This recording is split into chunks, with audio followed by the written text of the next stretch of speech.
Welcome. আপনারা দেখছেন পলির রান্নাঘর। আজকে আমি একটা আমাদের নতুন রেসিপি করে দেখাবো। সেটা হচ্ছে এই বেগুনের ঝাল। আমি বেগুনটাকে কেটে নুন মাখিয়ে রেখে দিয়েছিলাম 10 মিনিট আগে। এবার আমি একটু কড়াতে তেল দেবো, সরষের তেল।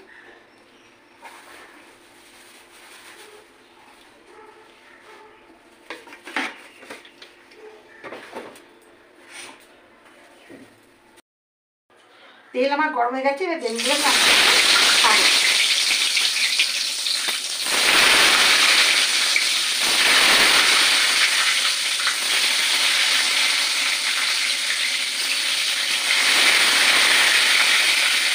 এবার আমি আঁচ কমিয়ে আবার চাপাতে এবার একটু ভাজতে দিলাম।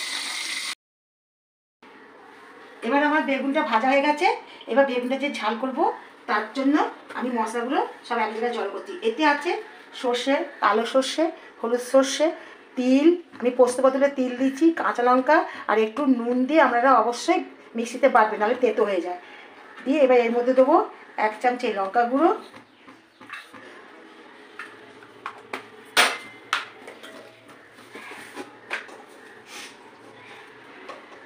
এক চামচে নুন গুঁড়ো, আর 1 চামচে একটু বেশি দেবো, অতগুলো বেগুন আছে। আর বেগুন তো নুন হলুদ দিয়ে মাখিয়েছি, একটু কম দেবো।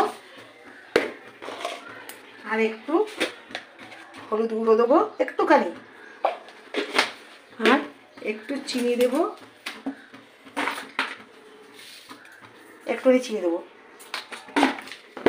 দিয়ে এবার আমি এটা কষবো।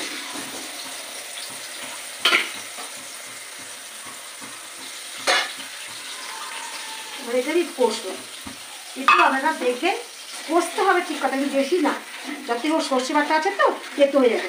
একটুখানি কষবে, হালকা করবে। একটু তেলটা কম দিয়েছি, কারণ এই বেগুন থেকে তো তেলটা ছাড়বে, আমি তেলটা একটু কম দিয়েছি।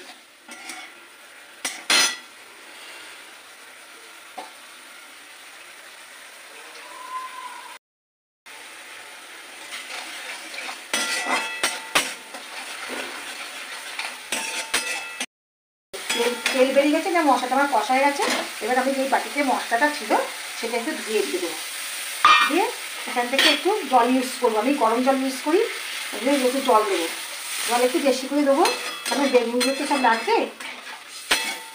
আর আপনারা কী করবেন, আমি এটাতে টমেটো দেবো না, এটাতে কালো তেঁতুল হোক পাকা তেঁতুল হোক একটুখানি দিয়ে দেবেন, বেশি ভালো লাগবে। টমেটো তো সবাইতে চলে না, ওই জন্য এই পাকা তেঁতুল একটুখানি গরম জলে ভিজে রেখে এই কাঠটা দিয়ে দেবেন। যে শুকনো ভাতে খাবেন, খুব সুন্দর লাগবে। বেগুন পোড়া শীতকালে খায়, এই ঝালটাও খুব ভালো লাগে।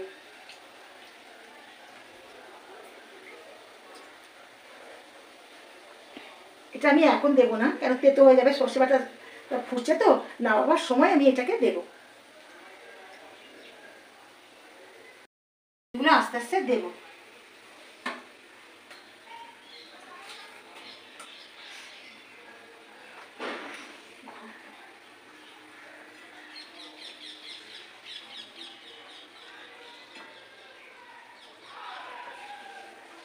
এই যে তেলটা আছে, তেলটা আমি সমস্ত থালা থেকে চেঁচে দিয়ে দেবো।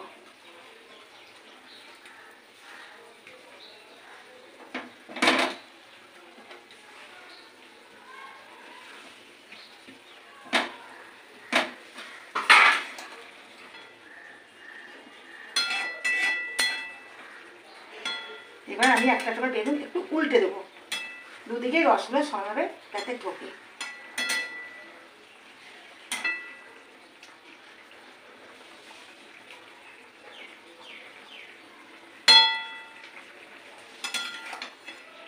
এত সুন্দর বেগুনগুলো ভাজা হয়ে গেছে, নরম হয়ে গেছে।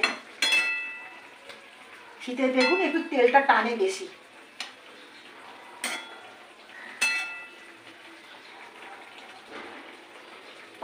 এবার আপনারা কি করবেন, ওপর থেকে দুটো কাঁচা লঙ্কা এরকম ফাটিয়ে ফাটিয়ে দেবেন।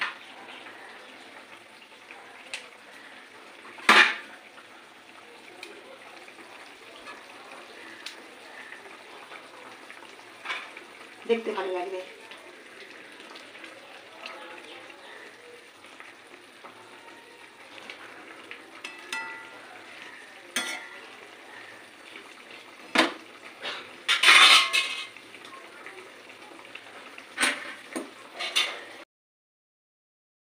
আস্তে আস্তে তেঁতুল জলটা এরকমভাবে দিয়ে দেবে।